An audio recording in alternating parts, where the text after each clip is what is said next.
Laudetur Jesus Christus. Dans une intéressante intervention sur la chaîne américaine Fox News, intitulée The Church of the Environmentalism, le journaliste Tucker Carlson a souligné une contradiction qui a peut-être échappé à beaucoup, mais que je trouve extrêmement révélatrice. Carlson rappelle que la Constitution américaine interdit la religion d'État, mais depuis un certain temps, les gouvernements démocrates ont imposé au peuple américain le culte mondialiste avec son agenda green, ses dogmes woke, ses condamnations avec la cancel culture, ses prêtres de l'OMS, les prophètes du World Economic Forum. Une religion à tout égard, totalitaire non seulement pour la vie des individus qui la pratiquent, mais aussi dans la vie de la nation qui la confesse publiquement, en adopte les lois et les sentences, s'en inspire dans l'éducation et dans toute action gouvernementale. Au nom de la religion mondialiste, les adeptes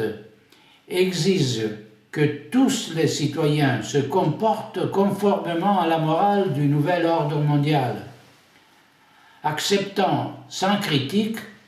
avec une attitude de soumission pieuse à l'autorité religieuse, la doctrine définie ex cathedra par le Sanhédrin de Davos. Aux citoyens, il n'est pas demandé de partager les motivations qui justifient les politiques sanitaires, économiques ou sociales imposées par les gouvernements, mais un sentiment aveugle et irrationnel qui va bien au-delà de la foi. Pour cette raison, il n'est pas permis de contester la psychopandémie, de critiquer la gestion de la campagne de vaccination, d'argumenter l'absence de fondement des alarmes climatiques, d'opposer l'évidence de la provocation de l'OTAN envers de la Fédération de Russie avec la crise ukrainienne, de demander des enquêtes sur l'ordinateur portable de Hunter Biden ou sur la fraude électorale qui a empêché le président Trump de rester à la Maison-Blanche ou de refuser de voir des enfants corrompus par des obscénités de la LGBTQ. Après 3 ans de folie, incompréhensible pour un esprit rationnel, mais amplement justifiable dans une perspective de fidéisme aveugle, la proposition formulée par une clinique américaine de demander aux patients de renoncer à une partie de l'anesthésie pour réduire leurs traces de dioxyde de carbone et sauver la planète ne doit donc pas être lu comme un prétexte grotesque pour réduire les dépenses des hospitaliers au détriment des patients, mais comme un acte religieux, comme une pénitence à accepter volontairement, comme un acte éthiquement méritoire. Le caractère pénitentiel est indispensable dans cette opération de conversion forcée des masses, car elle contrebalance l'absurdité de l'action par la récompense d'un bien promis. En portant le masque, qui ne sert à rien, le fidèle citoyen a fait son propre geste de soumission, s'est offert à la divinité, l'État, la communauté, une soumission confirmée par l'acte tout aussi public de la vaccination qui a représenté une sorte de baptême dans la foi mondialiste, l'initiation au culte. Les grands prêtres de cette religion en viennent à théoriser le sacrifice humain avec l'avortement et l'euthanasie. Un sacrifice requis par le bien commun pour ne pas surpeupler la planète, ne pas alourdir la santé publique, ne pas être un fardeau pour la sécurité sociale. Même les mutilations auxquelles sont soumis ceux qui professent la doctrine du genre et la privation des facultés de reproduction, induites par l'homosexualisme, ne sont rien de plus que des formes de sacrifice et d'immolation de soi, de son corps, de sa santé, jusqu'à la vie elle-même, en assumant par exemple une thérapie génique expérimentale manifestement dangereuse et souvent mortelle. L'adhésion au mondialisme n'est pas facultative. Le mondialisme est la religion d'État, et l'État tolère les non-pratiquants dans la mesure où leur présence n'empêche pas la société d'exercer ce culte. Bien davantage, dans sa présomption d'être légitimé par des principes éthiques, pour imposer aux citoyens ce qui représente un bien supérieur et incontestable, l'État oblige également les dissidents à accomplir les actes fondamentaux de la morale mondialiste, en les punissant s'ils ne se conforment pas à ces préceptes. Manger des insectes et non de la viande, s'injecter des drogues au lieu de mener une vie saine, utiliser l'électricité au lieu de l'essence, renoncer à la propriété privée, à la liberté de circulation, subir contrôle et limitation de droits fondamentaux, accepter les pires déviations morales et sexuelles au nom de la liberté, renoncer à la famille pour vivre isolé, sans rien hériter du passé et sans rien transmettre à la postérité, effacer son identité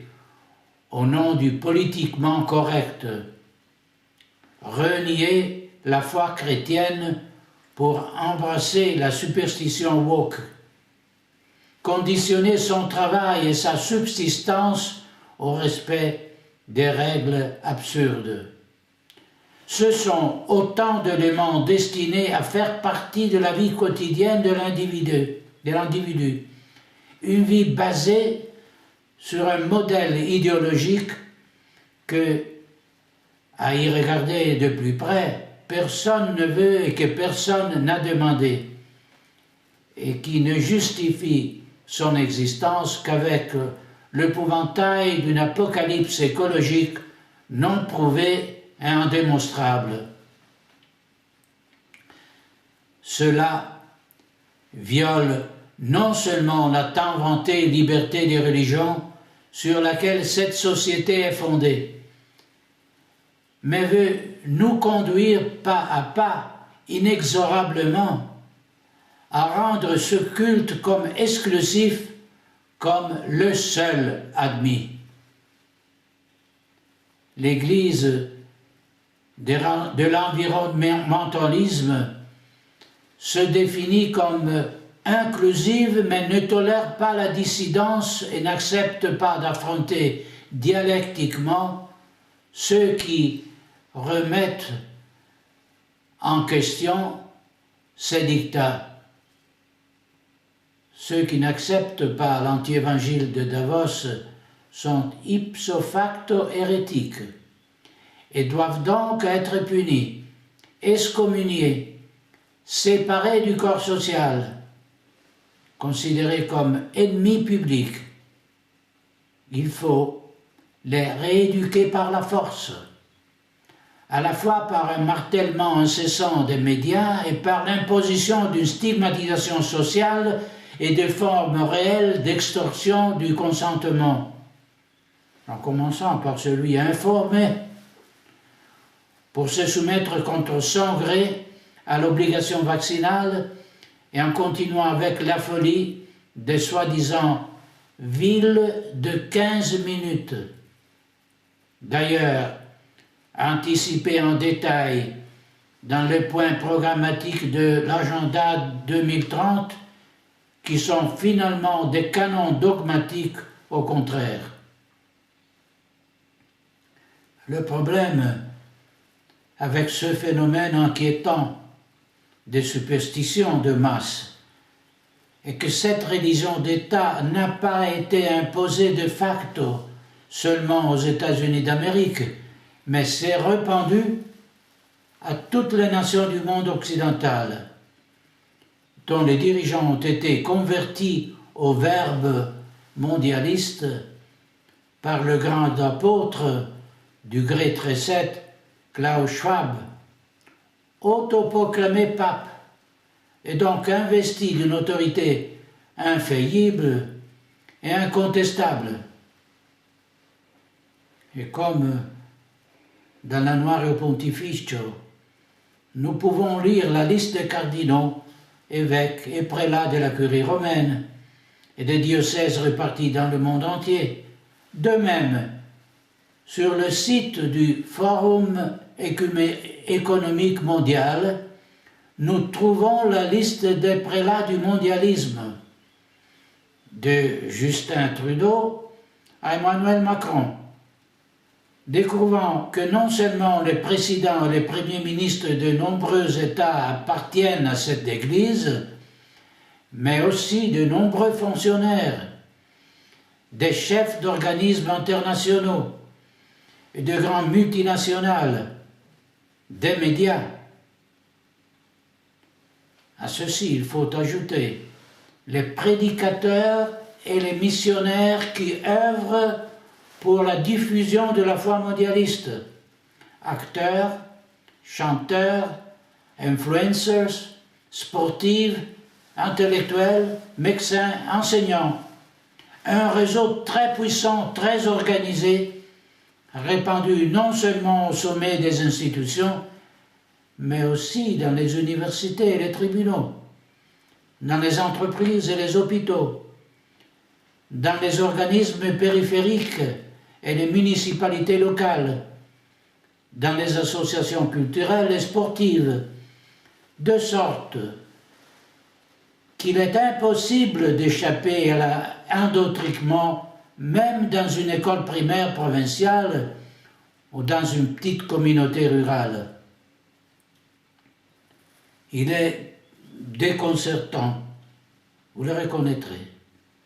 que dans le nombre de convertis à la religion universelle, nous puissions également compter des représentants des religions du monde, et parmi eux, même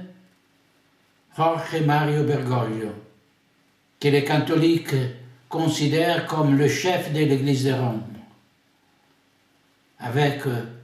tout le train des ecclésiastiques qui lui sont fidèles.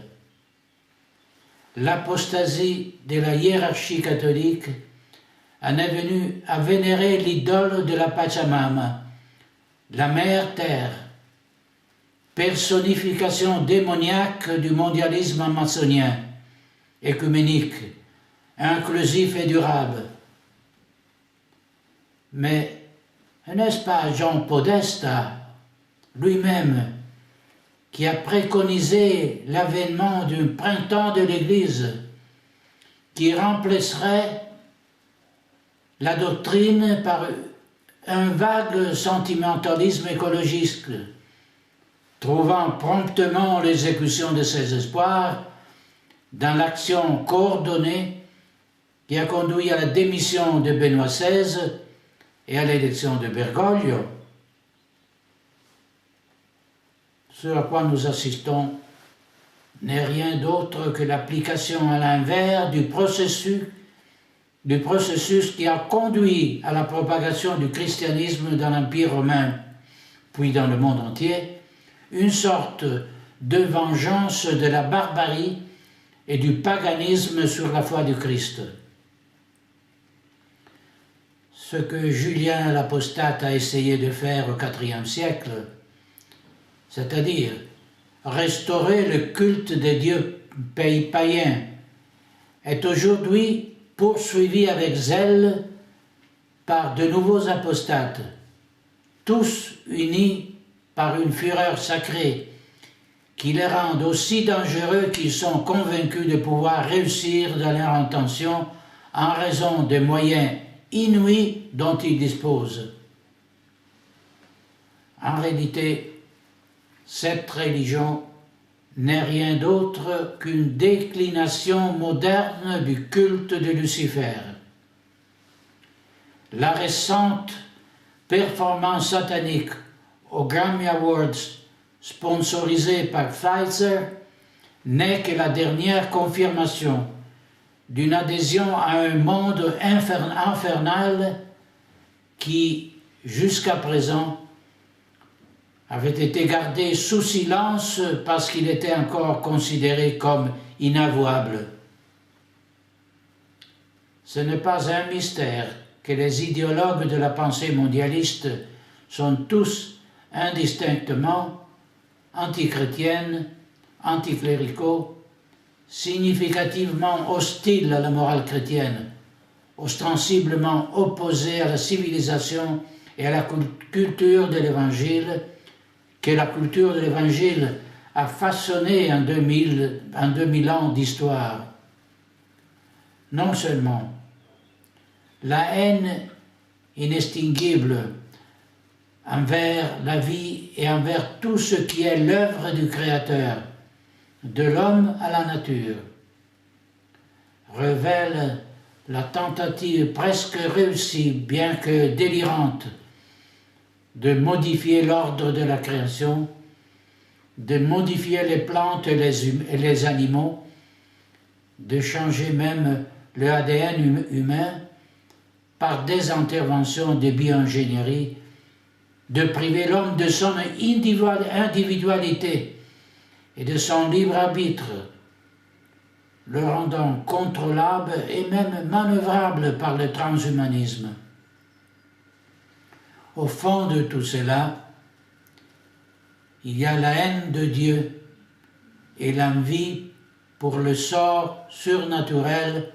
qu'il a réservé aux hommes, qu'il a racheté du péché par le sacrifice de la croix de son Fils. Cette haine satanique s'exprime dans la détermination de rendre impossible aux chrétiens la pratique de leur religion, de voir leurs principes respectés, de pouvoir apporter leur contribution à la société et finalement dans la volonté de les amener à faire le mal, ou du moins de faire en sorte qu'ils ne puissent pas faire le bien, encore moins le répandre. Et s'ils le font, de déformer leur motivation originelle, amour de Dieu et du prochain, en les pervertissant à des fins philanthropiques ou écologistes pitoyables. Tous les préceptes de la religion mondiale sont une version contrefaite des 10 commandements, leur inversion grotesque, un renversement obscène. En pratique, ils utilisent les mêmes moyens que l'Église a utilisés pour l'évangélisation, mais dans le but d'amener les âmes, de les soumettre non pas à la loi de Dieu, mais à la tyrannie du diable, sous le contrôle inquisitoire de l'anti-Église de Satan. Dans cette perspective s'insère également la signalation de groupes de fidèles catholiques traditionnels de la part des services secrets américains, confirmant que l'inimitié entre la ligne de la femme et celle du serpent est une réalité théologique en laquelle les ennemis de Dieu croient avant tout, et que l'un des signes de la fin des temps est précisément l'abolition du saint-sacrifice et la présence de l'abomination de la désolation dans le temple.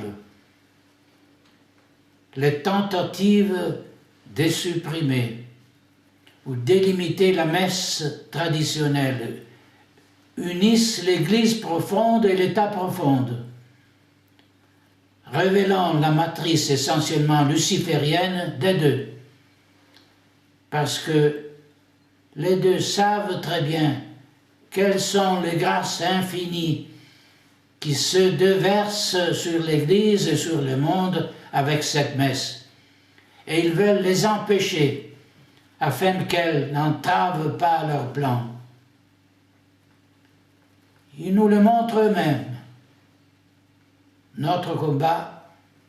n'est pas seulement contre les créatures de chair et de sang. Les remarques de Tucker Carlson mettent en évidence la tromperie à laquelle nous sommes quotidiennement soumis par les dirigeants. L'imposition théorique de la laïcité de l'État a servi à éliminer la présence du vrai Dieu des institutions, tandis que l'imposition pratique de la religion mondialiste sert à introduire Satan dans les institutions, dans le but d'établir ce nouvel ordre mondial dystopique dans lequel l'Antichrist prétendra être adoré comme un Dieu dans son délire fou de remplacer notre Seigneur. Les avertissements du livre de l'Apocalypse sont de plus en plus concrets, d'autant plus que le plan de soumettre tous les hommes à un contrôle qui empêche toute possibilité de désobéissance et de résistance se poursuit. Ce n'est que maintenant que nous comprenons ce que signifie ne pas pouvoir acheter ou vendre sans le laisser-passer vert, qui n'est rien d'autre que la version technologique de la marque avec le chiffre de la bête. Mais si tout le monde n'est pas encore prêt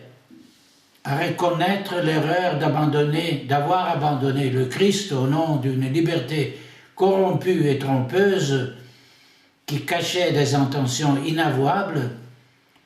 je crois qu'aujourd'hui, beaucoup sont prêts, psychologiquement avant même que rationnellement, à prendre acte du coup d'État par lequel un lobby de dangereux fanatiques parvient à prendre le pouvoir aux États-Unis et dans le monde, déterminé à faire n'importe quel geste, même le plus téméraire, afin de le maintenir. Comme un jeu de la Providence, la laïcité de l'État, qui est en soi offense Dieu, parce qu'elle lui refuse le culte public auquel il a un droit souverain, pourrait être l'argument pour mettre fin au projet subversif du Great Reset. Si les Américains et avec eux le peuple du monde entier savent se rebeller contre cette conversion forcée, exigeant que les représentants des citoyens rendent des comptes aux détenteurs de la souveraineté nationale et non aux dirigeants du Sanhédrin mondialiste, il sera peut-être possible de mettre un terme